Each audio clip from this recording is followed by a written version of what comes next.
We are talking about something that everybody knows about, and that's money. And then we're also talking about debt and about your financial future as well. Janae Adams, author of Debt Sucks, is here answering your questions. You can text us your questions, the number right there at the bottom of the screen, 336-379-5775. All right, Janae, this person says, my student loan debt is broken down into 3 loans. I'm still paying my government loans now, even though I don't have to.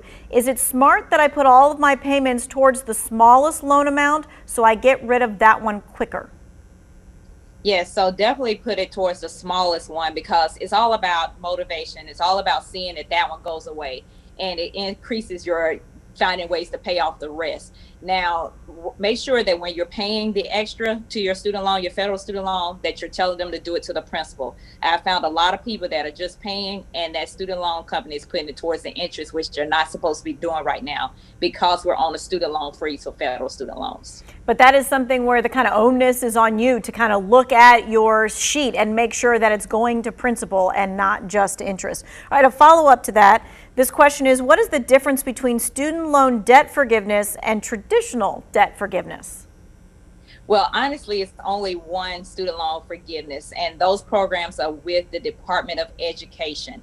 And so anything that you're thinking about with traditional student loan forgiveness, that's probably something you're asking about private student loans. And understand that private student loans do not get student loan forgiveness, unfortunately, because they're held by private institutions and not the government. So the only option you do have is student loan forgiveness.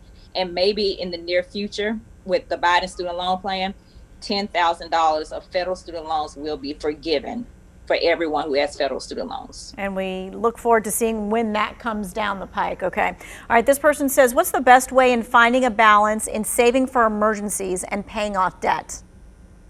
So I always tell people when they're talking about, should I start paying off debt or should I be saving?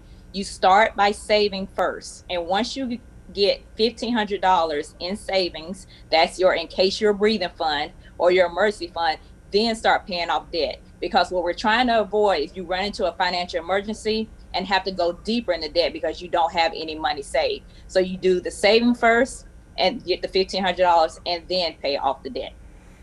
All right. So then would they be paying their minimum payment while they're doing that, like on a credit card debt, or no? Yeah, so you got to keep paying your minimum debt regardless, and your minimum payment regardless. But once you get the $1,500 saved up, then any extra money that you find goes towards the principal of that debt, whatever that debt may be. Okay. This person says, can you explain what is justified as good debt? Is there such a thing? Yeah, and like I said before, definitely college student loans, just not too much of it, or a mortgage.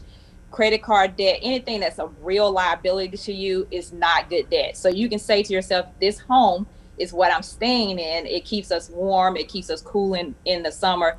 That is good debt. That's something that you have to have a roof over your head. All right. This next text question says, if people are struggling to get out of debt, do you recommend that they get rid of a credit card once it is paid off? So if a credit card has definitely been a crutch for you, which for many people it has been, and it will probably always be, once you pay it off, be able to get rid of that. The reason I say that is because I want you to have money in the bank. I want you to have an emergency fund. To the point that you won't need to use a credit card for emergencies because you already have $1,500 in the bank. And once you become debt free, I would like you to have a year's worth of expenses saved. So if your expenses are $2,000 a month, you need $24,000 saved up in a year's worth of expenses. Now you eliminate any use of using other people's money. And that sounds like something that can't be attained, but you've shown us that if you can pay off $50,000 worth of debt, that it can be attained. Okay, yeah. This person is saying, any places I can go to get pointers on getting help with structuring a budget? You can definitely even go online. Just be able to put inside of a search engine and say how to create a budget. Also, if you belong to a credit union or a bank, you can sit down with one of them and they may have online budget systems that you already have, but you haven't tapped into it yet. So, and then of course, there are a lot of nonprofits within any city that you're texting from to be able to help you sit down for free to make up a budget as well. Mm-hmm. This question says, should I hold off on contributing to my 401k and use that money to chip away at my debt instead? And that is a personal decision. When we were paying off the debt in the 2 years, I did not contribute to my 401k. But once I became debt free, now I have money from all of those other payments that's just flooding into my IRA, because I'm an entrepreneur, and my Roth. So that is a personal decision for you. And it also depends on how close you are to retirement. Younger people, you can wait and pay off the debt. If you're in your 50s and getting to 60, then you might want to find a balance between the two. All right. Thank you so much for your time and your expertise. We appreciate you. And we already had one of those good comments of, loved what you said about saying no now, but saying yes to your future. I hope everyone's listening. So thank you again for saying that. I know I've heard you say it before, but it is worth repeating. Thank you. Absolutely. All right. If you missed any of today's interview, don't worry. They will be posted on WFNYnews2.com right after this newscast.